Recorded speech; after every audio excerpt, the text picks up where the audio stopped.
Hi mga kaisip na yan! Magandang araw!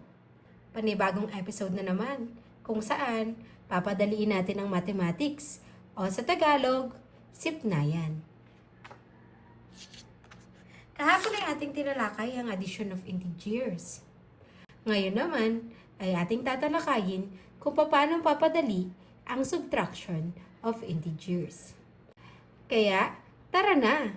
Padaliin na yan. Iisip na yan. Halimbawa, ang given ay negative 8 minus 10. Hala, paano kaya yun? Siyempre, meron tayong technique upang mapadali ang pagkuha ng sagot sa negative 8 minus 10. Tara, alamin natin. Una, dapat nating malaman kung ano ang ibig sabihin ng C, P, O. Ang ibig sabihin ng C ay copy. Ang ibig sabihin naman ng P, hindi paste, plus. Ang ibig sabihin ng O ay opposite.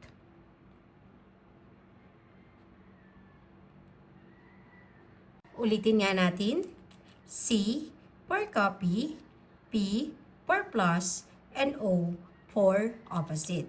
So, C, P, O. Ngayon ay atin nang alamin kung anong sagot sa negative 8 minus 10. Sulat natin. So, negative 8 minus 10. Lagyan natin ng guhit para maganda.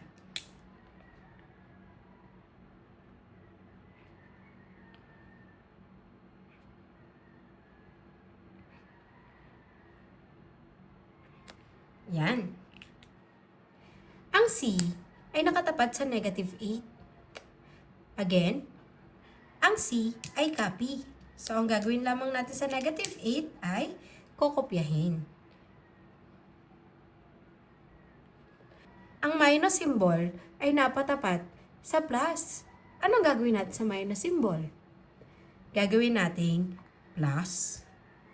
Next, ang 10 or positive 10 ay napatapat sa opposite. Ano ba ang kabaliktaran ng positive 10? Negative 10. Matapos gawin ang technique na CPO, ay babalik tayo sa ating aralin kahapon. Sa addition of integers. Ano po ba ang sign ng negative 8? Negative. Ano ang sign ng negative 10? Negative. Same sign ba o different sign? Same sign. So, sabi sa kahapon, same sign, add, and keep. So, let us add 8 and 10. 8 plus 10, 18. And sabi, keep the sign, so we have negative.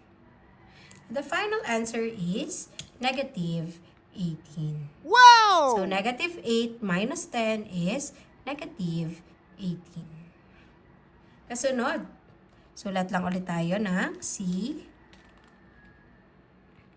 P, O.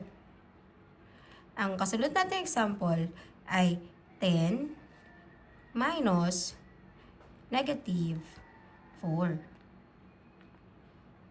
equals. Gagamitan natin ng CPO. Tara, lagyan natin ng guhit. Yan, hindi mahagip. Dapat hindi mahagip yun. Yan. Ngayon, sabi, ang C stands for copy. Ang plus stands for plus. Yung minus magiging plus. Ang O stands for opposite. Anong opposite ng negative 4? 4. Positive 4. Now, let us add 10 plus 4. 10 plus 4 is 14. Parehas ba ng sign ng 10 at 4? Yes, para silang positive. So, ang ating sagot ay positive 14. Very good. Kita nyo, kanina inilagay ko ang CPO sa taas. So, maaaring nasa taas yung CPO. Maaaring rin namang nasa gitna upang hindi kayo malito sa pag-change nyo ng sign or sa paggamit ng technique. So, nasa sa inyo na kung nasa taas o nasa gitna. Let us move on to the third example. So, ito yung basic na lagi nating sinasagutan nung tayo bata pa lamang, nung tayo nasa graders. So, halimbawa, 28 minus 6. So, kung hindi gagamit ng CPO, alam nyo na yung sagot. Pero, tara, gamitin natin ang CPO. Again, ang ibig sabihin ng C ay copy. So, we will just copy 28. Ang P, yung minus sign magiging plus. And ang O ay opposite. So, ano ang kabaliktaran ng positive 6? Negative 6. Ngayon, ano ang sagot kapag pinag-add ang 28 at negative 6? Base sa napag-aralan natin kahapon, pag different sign, sa addition, we will subtract 28 minus 6. Tama. Meron tayong 22. Ngayon, ano ba ang mas malaki? 28 or 6? Diba 28? Ano ang sign ng 28? Positive. So, ang positive ay hindi na isinusulat. So, our final answer is positive 22. Wow! Huling example, tapos kayo naman.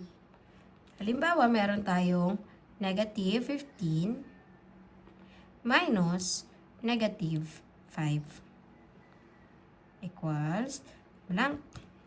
Upang makuha ang sagot, gagamitan natin ang C, P, O.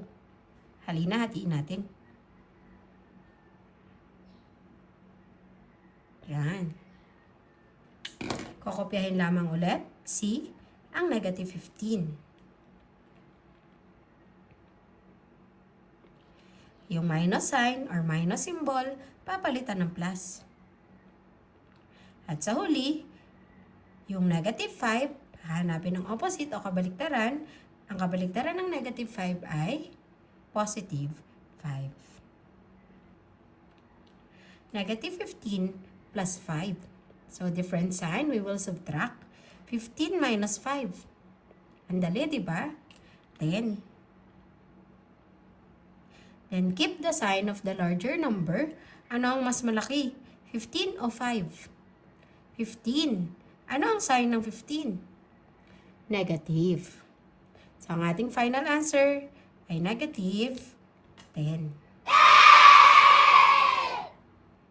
Ngayon ay kayo naman ang magsagot. Ito ang ating activity. Activity. Number 1. Ano kaya ang sagot kapag binawasan ng 7 ang negative 17? Number 2. 36 minus 9. Number 3. 31 minus negative 8. At ang huli, number 4, negative 16 minus negative 4. Isulat lamang ang inyong sagot sa comment section at huwag kakalimutang mag-like, follow, and share. Maraming salamat sa pakikinig. Muli, iisip na yan.